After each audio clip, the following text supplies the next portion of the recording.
ఈ సమయమందు దేవుడు సీనాయి కొండ మీద మోషేతో నేనే ఉన్నవాడను అనువాడను అన్న ఆ దేవుని గూర్చి కొంతమేరకు తెలుసుకుందాం.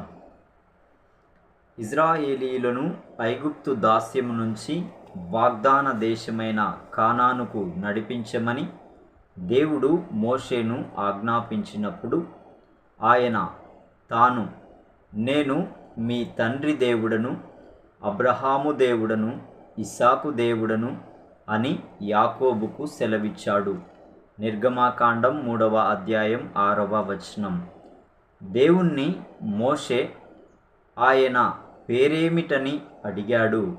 అందుకాయన నేను ఉన్నవాడను అనువాడనై ఉన్నానని మోషేను చెప్పమన్నాడు. నిర్గమాకాండం 3వ అధ్యాయం 13 నుండి 15 వచనములు. హెబ్రీ భాషలో యెహోవా అనే పేరుకు నేను ఉన్నవాడను అని, నేనేమై ఉన్నానో అదే అయి ఉన్నానని, లేక ఉన్నవాడనైనా వాడను అనే అర్థాలున్నాయి.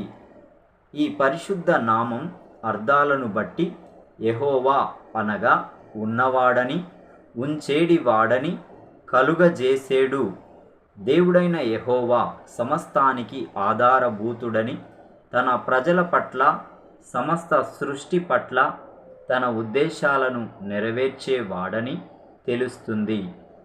యోహాను సువార్తలో నేనే అనే పదాన్ని వాడిన యేసు తన దైవ స్వభావాన్ని మనుషుల కొరకు తానేమి చేయాలని దేవుడు కోరుకుంటున్నాడో ఆ ఉద్దేశాలను వివరించేవానిగా కనిపిస్తాడు. అన్ని అవసరతలను తీర్చే జీవాహారము నేనేనని యోహాను సువార్త 6వ అధ్యాయం 35వ వచనంలో ఉంటుంది.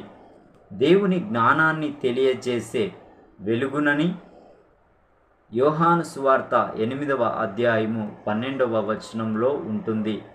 గొర్రెలు పోవు మార్గము నేనేనని యోహాను సువార్త 10వ అధ్యాయం 7 నుండి 16 వచనములలో ఉంటుంది.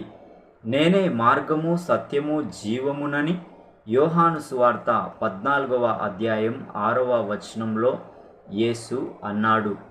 యెషయా ప్రవచనంలోని పోలికను వాడుకుంటూ నేను నిజమైన ద్రాక్షావల్లిని అంటూ తీగెలు తన ప్రజలని దేవునిలో నూతన ప్రజగా వారందరూ ఒకే జీవాన్ని పంచుకుంటారని యేసు అన్నాడు.